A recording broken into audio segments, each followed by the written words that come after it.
guys and boys, I am so tired right now. But we are going to do a Men of War Assault Squad cast. This is a 3v3 game, and if you haven't figured it out already, I am Anuki on Anuki TV. Thank you for joining me again. This is a magical, whimsical looking map too, and it's also so freaking hot. We've skipped spring, gone right into summer, and I did not function well in here. I function about as well as a rabbit with nitric acid poured all over it. I don't believe those two go very well.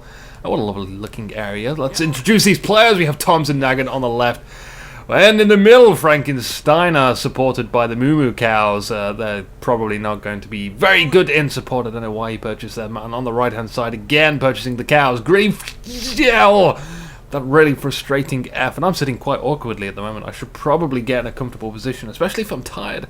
I need to be on top form. This is a custom map. Custom map. Roadway. It is a 4v4. Obviously, I have an optional slot so I can cast these games, and I want to be pumping out a lot more of these custom maps because there's a lot of really good maps, and we need to get these into an official patch. We so need to get a lot of these maps into the official patch. And by the way, just a little promotional work on my behalf, because I did a map for this community map pack. It's called Mansion. It's kind of odd. Check that out if you will, and also check out all the other maps because they all are pretty much fantastic. We've got sandbags going down on the middle of this road for the Axis forces. We are watching from the Germans' point of view. Ooh, a bit too much company of heroes for me. And they are opposing the United Kingdom. You can see their sandbags have also gone down, but they are not in the center of the map. In the center of the map is where the most crucial points are going to be. So it seems like our Germanian friends do have the early aim advantage, and this windmill has been completely decimated already. Those you're always destroying our windmills. What have you got against windmills? Over on the left-hand point, which is now under control by the United Kingdom. We don't know who is on this side just yet. I need to look around, but for the time being, Thompson Nagant has secured a very good position with this machine gunner tucked behind some sandbags. Pinging on the map, here we have a half-track controlled by Evil Sausage coming in, already taking fire from the MG42. Thompson Nagant almost kills the gunner there. These are highly skilled players on the left-hand side, and that middle point at the moment is neutral. That's a good indication of evenly skilled players, especially early on in the game. It just means that they're both kind of having a difficult time trying to get soldiers into that zone. Well-covered positions. On the right-hand side, we have Blitzmatric as the UK shoots a guy in the back. That was dishonorable, sir. There is a second guy here. Oh, Gravegel! What did the previous guy die for? He told you there was a guy there, and you completely ignored the safety hazards, and you also got shot in the back. We have another half-track on the left from Blitzmatric now pushing up to this windmill. And Blitz. Blitz seems to be very unopposed right now. There are no reinforcements coming from Graveshell, so this half-track has free reign on the battlefield. There does seem to be very few soldiers on the United Kingdom's behalf to get in that zone, but you only need one soldier in that zone to begin capping. Very little cover here from Grey. We have a few guys positioned around from the original forces, dodging grenades. Good micro. That was the machine gunner's life he saved. He takes care of the gunner on the 50 cal. Unfortunately, though, the driver takes command of that position and finishes the machine gunner off. On the left-hand side, Thompson Nagant has brought to the field a Petois, a little Pack 41, which takes care of the half-track on the left-hand side, controlled by Evil Sausage, and his minions escape, taking the 50 cal. By the way, this road is raised. Remember, the terrain is very important on this game, so it's kind of difficult to get a position behind the line. There's not much hill coverage, so bringing that Pack 41 up to take care of the half-track, it's going to serve its purpose. It's a little pack, it's a little AT gun, and this house is cool.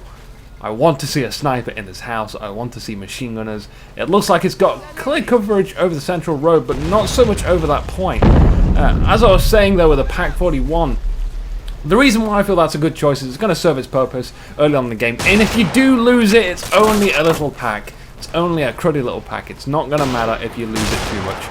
It's going to be useless in the late game anyway. You can see grenades being thrown over the hill, trying to randomly get this guy inside the zone.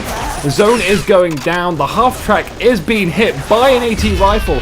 The engine is down, but the 50 cal is still up and gunning people down if it can. It's kind of slanted ever so slightly. Frankensteiner off in the middle. That is the guy who we were focusing on for the last minute. Brings in a 222 to take care of the half-track. You can see the half-track explodes like the coward it is. And it's planting its own metal seeds. Hopefully we'll grow some half-tracks for that later on in the year when it blooms. Fellas the Idiot! Fellas the Idiot is in the center, opposing Frankensteiner, which concludes the introduction to every single player here. And it's only 6 minutes in.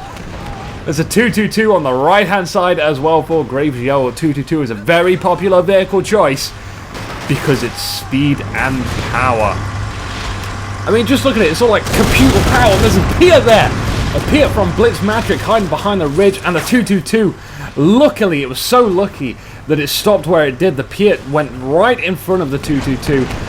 It doesn't manage to reload and get a second shot off. Now we had some AT fire and a second Pier by the looks of it. Hits the 222. That 222 goes down. The crew bail out. Now they're trying to fire. They don't inflict any casualties before they die. Like the cowards they are, the damn cowards. And the MG42 comes up. It looks like it was going to take a few shots, but it's gone back.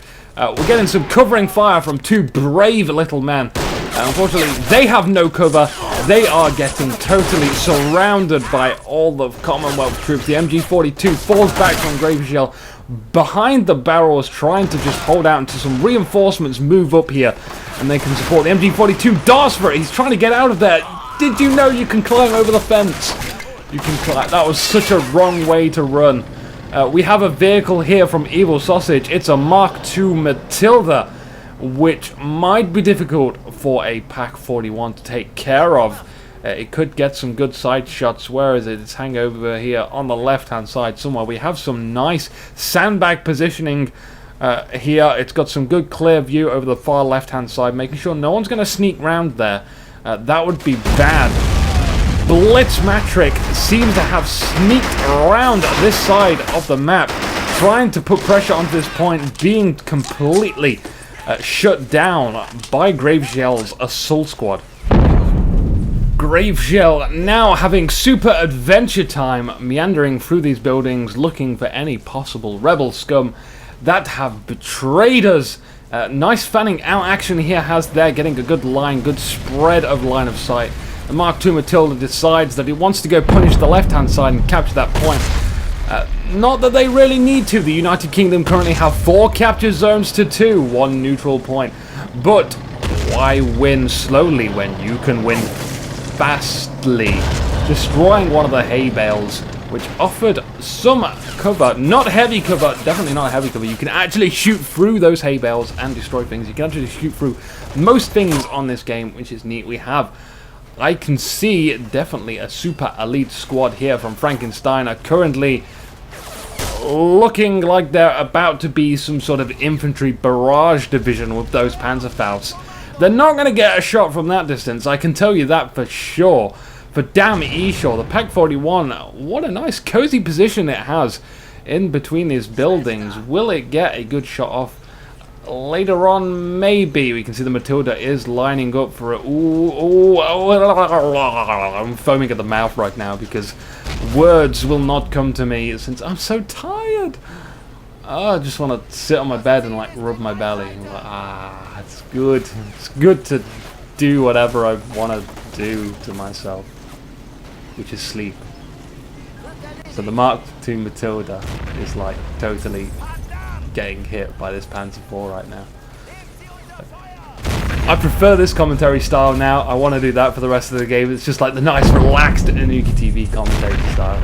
And now the Mark II Matilda has totally gone. That is pop, fire, boom. It won't be making a return for the sequel of this game. The Pak 41 didn't really do much there. It seemed to have somewhat inspired fear into that Matilda. The Matilda was very brave. It wanted to go take out that Pack 41. Thompson Nagant didn't budge a bit. He knew the Mark II Matilda was going to be taken out by the Panzer IV. No problemo. And now we have a huge infantry incursion happening on the right-hand side for the Germans, as they're trying to move up on this hill. The United Kingdom is in a very strong position right now. Grey, though, just trying to get into the zone, being supported by Frankensteiner. Actually, it's Frankensteiner's Panzer Grenadiers trying to assist here on the right-hand side. He knows he's having a very difficult time in the middle. So he's trying to support his friend, which is a good plan. That is totally something you can do in this game. If he can get that point, if they can hold it down, lock it down, then they can move on into the center. Meanwhile, Thompson Nagant is having trouble on his left-hand side as well. The Evil Sausage is providing a hard, challenging time. He has an Olikon hanging out in the middle, covering that middle too. There's also a machine gunner hanging out behind that wall as well, near the explodable tractor. Remember, that tractor has a deadly explosion when it's shot, even by light arms fire. Beware of that. Over on the sunflower farm, it seems like we have a copycat tactic going on. Grey, earlier on, just a few moments ago actually, he saw the Blitz snuck round. So Grey has decided to do the same thing. He's snuck round here as well. And now he's being met by Crusader tank. He's done some great grenades here. He's taken out a few recruit level soldiers from Blitzmatric. Again, taking guys back behind a bunker. The machine gunner is trying to take out the goddamn Crusader, which is no, it doesn't work like that. The main gun gets destroyed, rather damaged from a Panzerfaust shot. That was great movement there.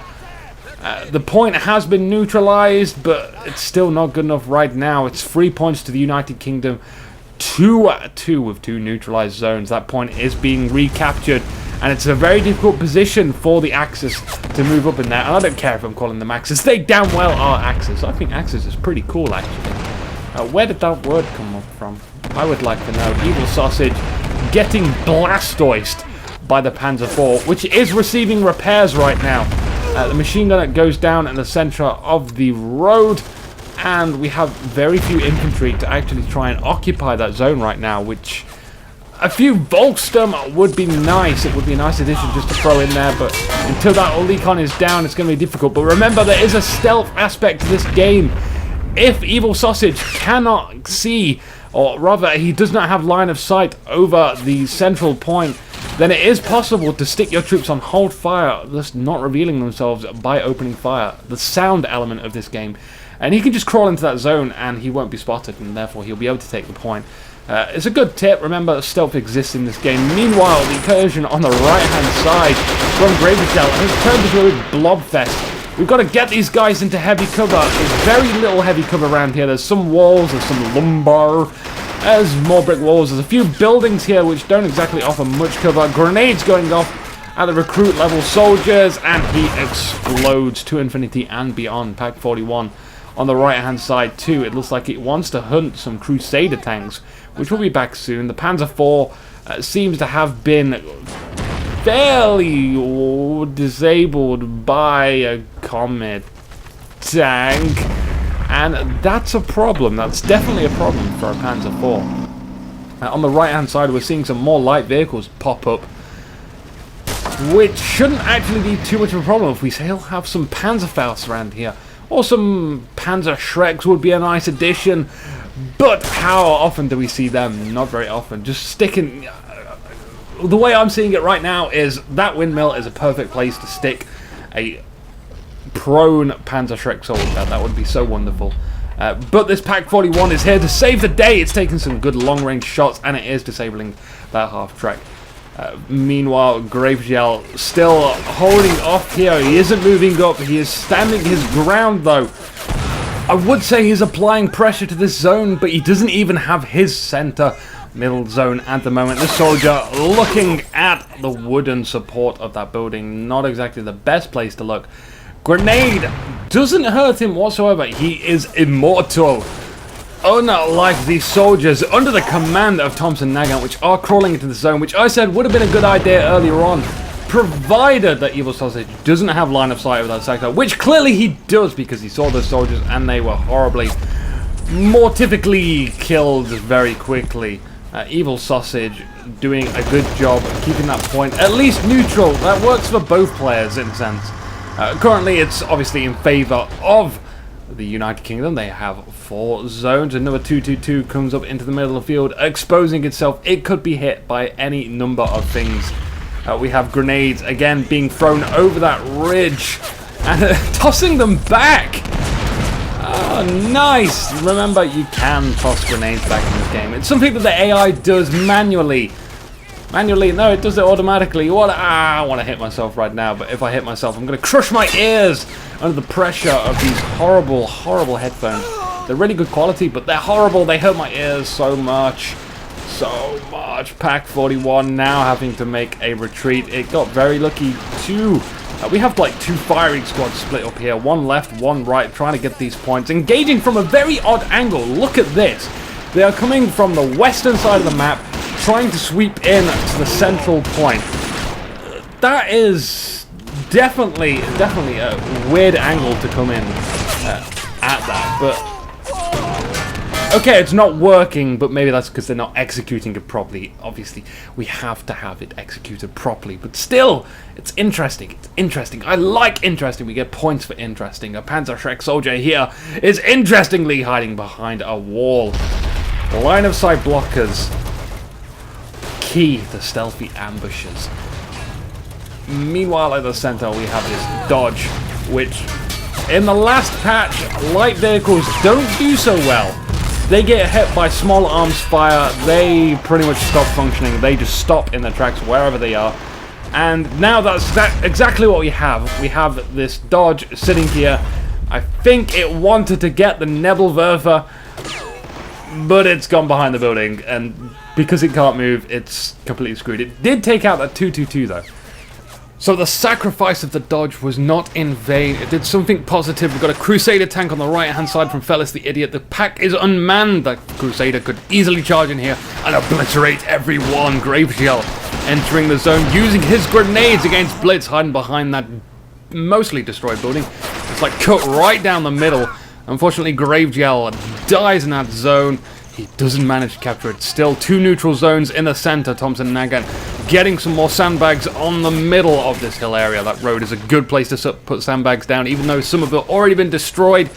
Still going to keep putting them down. Evil Sausage also putting his own sandbags down. Not in the greatest places, but now where else can you put them? He doesn't have access to the road because Thompson Nagant is obviously there. This pack kind of odd positioning. It can't fire over that hill. I'm sure Thompson Nagant though will find a use for it soon.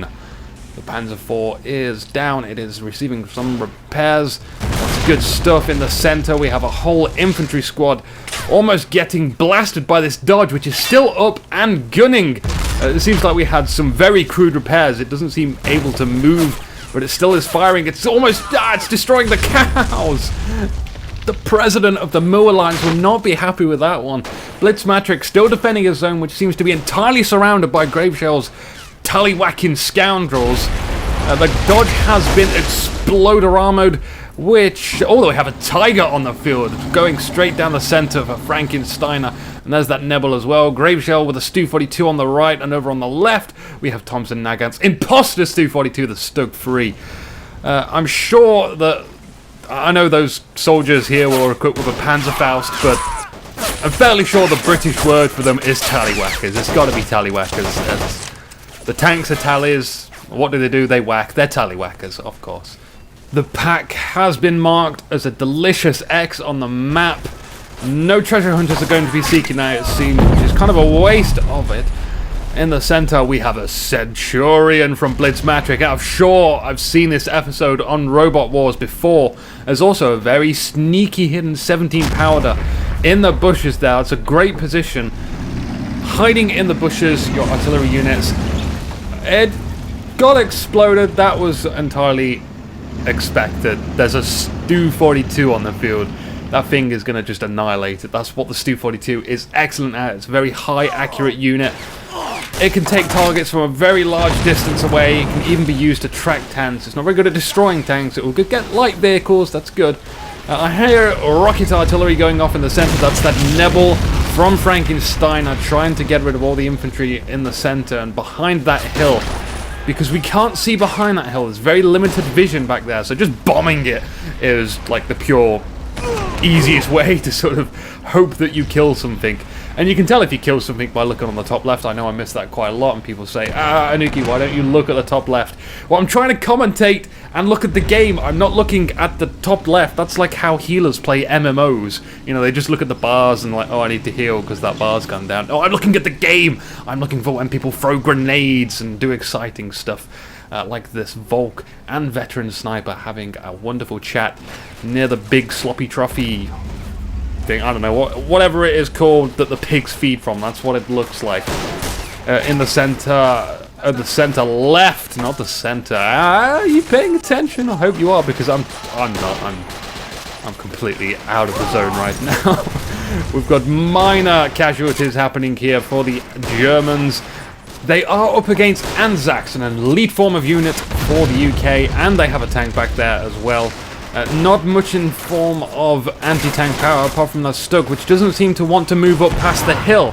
So it's just going to be infantry battling happening right now until this Crusader from Fellas the Idiot has gone all the way from the right over to the far left-hand side. We've got a huge explosion here from the tractor, which is how I like my tractors. On fire and raging with dead bodies all around them. There's that Stug, which has decided to move up. It's flat land just over here, just able to shoot over the top of it. Great shot. Crusader is down, not going to be killing any of the German infantry today.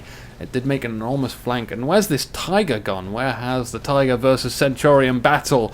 It's kind of a okay matchup. The Tiger is not expected to win, but is perfectly capable of taking out a Centurion. This update makes me sad. I know in one of the patches, one of the recent patches, I don't think it was the last one, it was the one before, they decided to try and make this game more optimized by making bodies and tank despawn faster. And I think we've just missed the Tiger get destroyed. So sad face all around for everyone, not just me. That's something, you know, I'm like, I don't care if the bodies stay there for longer. It's not going to affect me in any way. I have like 24 gigawatts of RAM and a processor that could be used for time travel. Why have you ruined the game for me? So much hate, but we'll continue the game. The windmill is still packing its one wall. Still up, it's not going down without a fight. It kind of isn't fighting back. They should probably do something about that window. Maybe put some German soldiers in there. Get them firing out of the windows. That'd be nice. Panzer IV from Blitz coming up here to clear the way. It's very exposed. There's got to be a Centurion lurking in the middle of the map somewhere, which is going to get an excellent side shot. There's the Centurion. It's over on the right-hand side now. Maybe we have two Centurions. We just don't know. There's a half-track bringing a Flak 38 to the field, which no doubt will get destroyed by one of the enemy tanks if he decides to move it way too far up. But he's dropped it off in there, just behind the road. That's good. We've got a Stug 3 still back here, trying to retreat away from some artillery fire. Doesn't look like that artillery fire was aimed at the Stug, though. Seems like it was trying to get some infantry around there. Comet is moving into the center from the UK too. It's just a complete strange movement from all vehicles. That's all I can put it down to, is there's a lot of vehicles moving around from the UK, just switching it up, going from the left into the middle, from the far right to the left. They're trying to force somewhat of a... Oh, this pylon just lands on that soldier and his legs are trapped. Help him! Get him out of there. Not my legs. I need my legs to breathe. Flak 38 firing. Did that... Whoa! The Flak 38 just deflected a shot. No way, man. No way. That never happens. Hopefully it doesn't deflect into one of the cows. We have a Bill 6. Bill 6, the artillery gun. BL6, rather. Oh, the cow has died. That's a shame. The cow could have possibly manned the Flak 38. And who doesn't want to see a cow man a Flak 38? The other cow is just going complete nuts over his friend dying. He's got some really psychiatric problems now. But he's a cow. He can handle it. He's one tough cow. In the meantime, though, lots of pointless people are dying because no one's microing them, so that's good. It's still two neutral zones in the center. The last time I mentioned there were still neutral zones. Neutral zones for everyone, and this favors the Axis at the moment. Graveshell with his 80 infantry here. I like this. I like to see a lot of Panzerschrecks on the field. Panzerfaust, you usually see them just because people want to get the elite soldiers. They want to get Panzer Grenadiers out, and they just happen to come with Panzerfaust. They don't seem to use them as these 80 infantry, but it's still better than nothing. It's still good to have them around. This left has been captured by the Germans, and the center is now being captured by the Germans. We've got smoke up here from Evil Sausage, who is hanging behind the Crusader tank, which is completely destroyed. That will hopefully disappear soon, and that will give Thompson Nagant a clear shot of the infantry behind there, which is always frustrating when a tank is about to disappear. I'm not sure if you can actually hook up to a tank when it's disappearing and it actually comes back into the dimension it was meant to be in. I always think of tanks disappearing as just like fading into another dimension or an alternate universe. Oh my, we have another Dodge from Fellis the Idiot versus the Stu-42 Dodge versus the Stu-42 Fellis. And Stu-42 Fellis versus Stu-42 Fellis. Stu-42 and the Stu-42 fires, and it manages to knock one guy off of the vehicle. Another also dies from his fall, not from the explosion, he dies from the fall out of the vehicle, and now the Dodge wants to get out of there, which is the correct decision to do, Fellis the Idiot. You are not completely idiotic after all. Sandbags up in the middle, as well as holy cotton. Good positioning here. It seems like Mr. Fellis the Idiot has the advantage in the center now, gaining extra defensive positions up there. That Olicon is going to deny all infantry. The Dodge is not going to do much now. It's really down to that Stu-42 to defortify those positions and allow the infantry to move up there. Thompson Nagant over on the left-hand side, he is just holding on to the zone. It looks like it's a very ferocious battle. A lot of infantry fire over here, a lot of bullet tracer rounds just going back and forth between players, but not many casualties. There is good preservation of soldiers' life here from both players. It seems like Thompson Nagant is going to try and make a flank around the left-hand side, but Evil Sausage has his eyes, both his eyes, over there. He's not going to be fooled by this sort of flank tactic, which is what good players do. They make sure they have a few soldiers there just to watch their flanks and make sure they don't get horribly harassed there. We have half-track coming in as well. The center is going to be Fellis. What are you planning, Fellis? He just misses with the Stu-42 shot, and now the Dodge is going in for an extremely close side shot. Oh, it's even going to come down here. Oh, I know what it's got his eyes on. It's looking at the Stu-42, but there's a Flak 38 hidden there waiting to surprise it. And that is a complete and utter denial there from Graveshell as the infantry pour out there. There's the tank crew. They're on fire. It's looking good. It seems like a lot of people died from a Nebelwerfer shot. We're too busy looking at this explosion. Fantastic explosion there. Hollywood would be jealous of that one. As they should be. In the center, though, a lot of infantry fire coming from Fellis the Idiot, as he has even more defensive positions now, making it very hard for Frankensteiner to move up there. There's a machine gun over here. We've got a Puma from Frankensteiner. I'm not sure what that entirely wants to do. If that Olicon is still around there, I'm fairly positive that that can penetrate the armor of the Puma. We still have the Centurions up from Blitz as well. Over on the right-hand side, hanging on that hill where the farm, and the point is, the left-hand side seems to have been lost by Thompson Nagant, but he still has good presence here, and he's bringing more infantry up too. The Panzer IV could be repaired. I thought that was being repaired earlier. Seems to have stopped. Never mind. It's a waste of a resource, though, that he could be using, but maybe he's just saying that it will be kind of pointless to get because of that Centurion on the field. He's got to do this with infantry, and he's got to do it with the... Oh, God, huge losses there. Huge losses as every infantryman tried to put up infantry, and the game is utterly over. That one snuck up on me. I do hope this map has appeased your appetite for Men of War. We still have a lot of community maps to get through, and this one by far is not my most favorite, so there's some fantastic maps to come up ahead. As soon as I get around to recording some of those games, it's going to be good. But we'll have to end it here. We have to end it here. Fellis the Idiot, Evil Sausage, and Blitz Matrick. You are the winners. There's no point mentioning the losers. I am a Nuki.